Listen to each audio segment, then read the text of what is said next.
Hey everyone, welcome to Game Soup. Joey sent me this secret show. I don't know what it is. It's some crazy game, and it's Joe. Alright, so he's commented it. I have no idea what to expect here. Joe literally sent this to me and said, just play it and comment on it. Fork Parker's Holiday Profit Hike. Oh my god. It's a good game. I'm serious. Okay, Joe. I'm gonna stop you right there, because the name of the game is Fork Parker. And, well, doesn't look too bad, I guess. Looks kind of fun. Alright, so it's a platformer, I suppose. And you collect some cash. It looks like reverse spelunky. I've seen a lot of games like that. Downwell was kind of like spelunky. Tower climb was sort of like reverse spelunky. That's a big thing now, which is cool. Seems to be a little bit more of just a standard platform, which is kind of cool. Looks pretty nice. Decent graphics. It's not as, you know, low poly, low sprite, retro-inspired Souls-like graphics as I was expecting, so that's cool. Just not really sure about what is this game exactly? Who made it? I think I saw Devolver Digital on there, which is they're known for Serious Sam, I think. Wow, this is kind of crazy. So it looks like you can throw ropes and sort of make your own path. The things he's throwing, they're called pythons. Pythons. Alright. I would call them ropes. I'm gonna call them ropes. So it looks like you make your own path here with ropes. Yeah, this is eerily reminiscent of Spelunky and Tower Climb. Decent though. Looks pretty fun, actually. Is there a limit to these pythons that you can throw? Not really sure here. This is an interesting mechanic, actually. Okay. Alright, so a flying Christmas sweater sort of undermines the fun. Oh! Alright, we're moving on. Metal Gear. This episode is also about the classic NES game Metal Gear. Let's be honest, have you ever gone back and actually played this game? It was cool. It's not as classic. It's not as classic now as maybe some other games. This music, though. I'm getting sleepy. There's another guy who says, I don't know, it's Snake. He says, I fell, or what does he say? I fall asleep. Those dogs. Yeah, this is actually not a great game. Looking back, especially mechanically, I guess conceptually it was interesting. I believe that they had to scale down the action component of the game and make it more stealthy because of hardware limitation. So I guess in that way it's kind of revolutionary, sort of giving you a different style of gameplay, but at the same time, the truck have started to move, yeah. I mean, that's just one of the problems that are apparent in the game. Oh my god, okay, we're back. Okay. I like this a lot. I really like the graphical style, actually, aside from that, you know, that weird flying Christmas sweater, and there's another one. This is a Christmas game. Christmas Spelunky, I'll call it.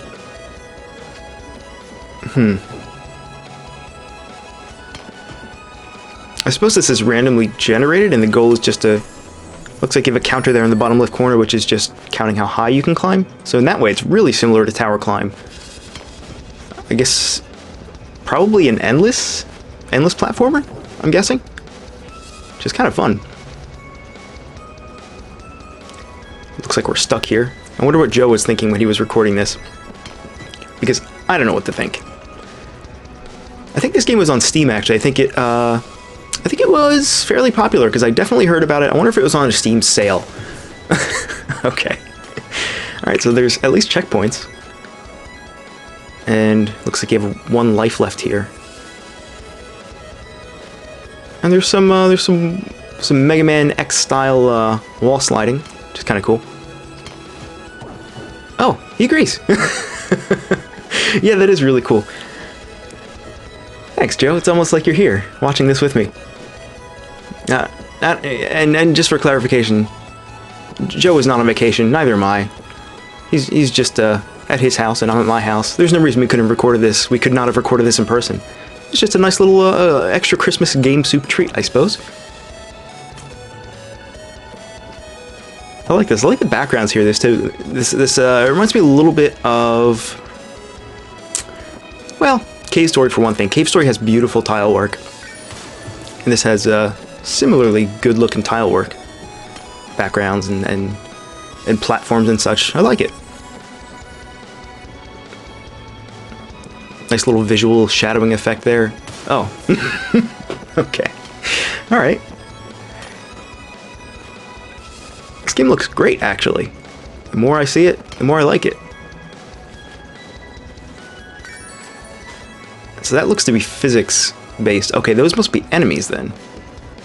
A game about enemies that are Christmas sweaters. Ugly Christmas sweaters. Fantastic. This is kind of like a Portal thing, so it's a mix of Portal and Spelunky and Christmas. 3 things you've always wanted to see. You've always wanted to see them mixed together. Oh, come on, Joe. You don't disagree strongly. You know that everyone's clamoring for that that Spelunky Portal Christmas game. Come on. Don't even pretend like you don't want that Spelunky Christmas Portal game. God, Joe, you're always such a contrarian. I don't know what to think about you. I know you'll agree with me. Alright, we got another checkpoint here. This is really awesome. I would like to play this game. I would like to play this game myself instead of just watching Joe play it. Aw, cute little pengies. Pengies. I was watching Parks and Rec recently in the second season. There's a great episode about penguins. I'm reminded of that suddenly. This looks great. I wonder how good the random generation really is. You know, Spelunky, I think one of the most genius components of that game is how well it's randomly generated. It's something you don't even think about. Most players won't even notice it. But I mean, you'll certainly notice if it's poorly generated, but if it's excellently executed, that's the kind of thing you should never notice. So it looks pretty good, actually. Looks like there's a lot of wide open spaces, but then again, you have a lot of freedom to traverse left and right. Looks pretty nice overall. It doesn't seem to be divided into levels. So it's like an infinite Spelunky type game. Hey, look, there's another Christmas thing up there. Is that like a cake or a pie? What is it? Oh, I missed it! What is this? What is this garbage? This game is called March End Adventure, Cotton 100%. It's for Super Family Computer. Okay, so for the Super Nintendo in Japan, the Famicom. Super Famicom. It looks like shmup, I guess? I don't know why, Joe, why did you choose this game? Why?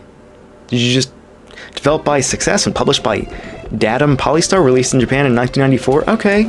I mean, that's cool. Flying eyeballs and such. Alright. That's interesting.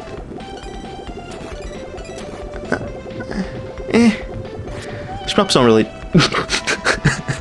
Shmups don't really usually do it for me. This reminds me of Kiki's Delivery Service a little bit. Except, you know, with weird, crazy bug monsters and such. Yeah, Joe's definitely the foremost shmup expert on the show. It's not hard when you're only 2 people, but still. He's definitely an expert. So he would have more to say on this. I really hope he chimes in later with one of his text bubbles there. Come on, Joe, you can do it. You can do it. I guess this is Joe's Christmas gift. This is the Game Soup Christmas present to all the fans. Why? I don't know. Why not? You know, why not?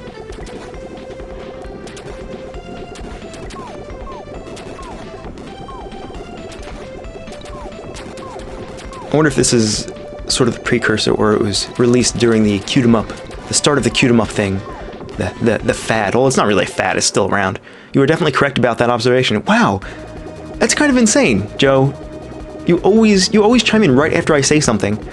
So I guess this was near the beginning of the Q-em-up genre, like the creation of the genre, so to speak, even though it's sort of an offshoot. Is this a... What is this? Is a pumpkin hanging from a tree, or like a walnut? I think it's a walnut. Spider with a walnut. Is that a spider? Yeah, it's definitely a spider. Okay. Okay, that is... What is that? It looks like an ice cube with spikes on its head, wearing one of those evil sweaters. That's a very Christmassy thing. I like it.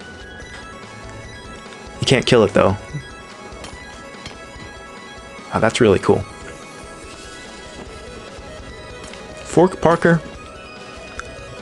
You're a pretty cool dude, Fork Parker. You know that?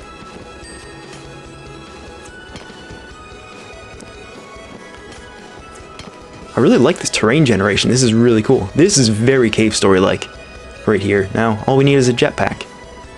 I have no idea how you would... Oh, I guess like that.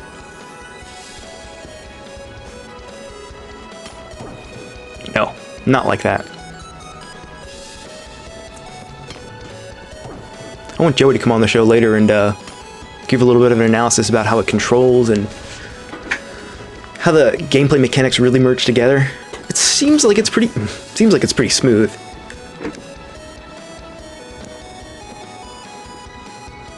Yeah, just by watching this, I would say this is on the current Steam sale. There is a current Steam sale going on throughout, I think it's January 4th for most games. If it's cheap enough, pick it up. This looks awesome. Especially if it's randomly generated and maybe there's some unlockable content. I know a lot of people like unlockable content. I'm one of those people. I love it. I know Joe doesn't love it so much. He just prefers the... Okay, I wanted to show you the last level of Downwell, but this run sucked, and I didn't want to record another one, which is good.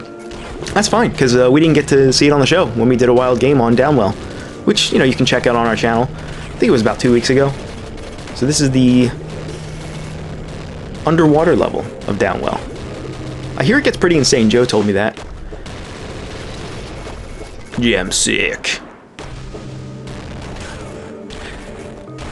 I want to call this video games Ed's never played, because Joe has clearly played all these games, but Ed, I played a little bit of Downwell, but not a whole lot. This just seems like you're falling forever. Hey, welcome.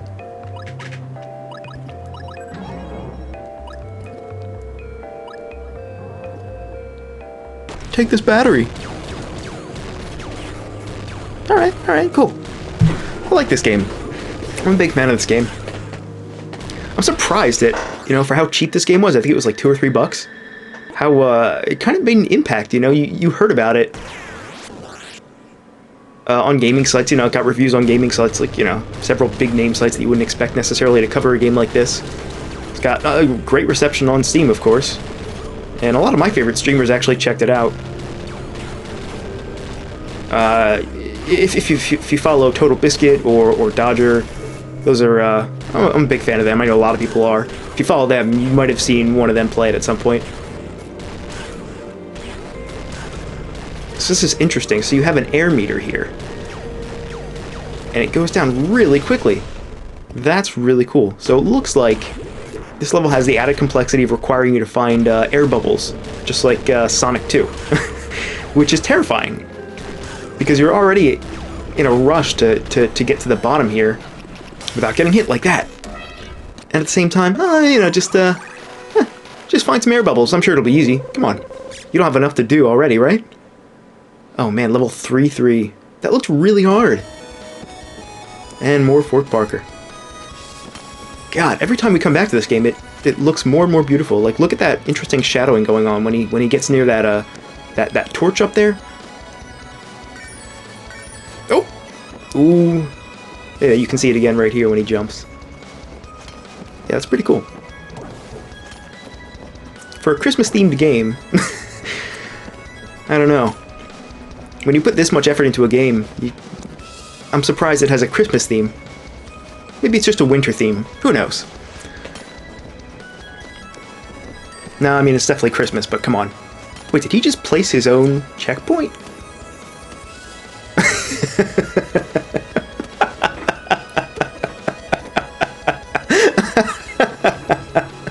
Okay, that made it worth it. It was all worth it just to see that.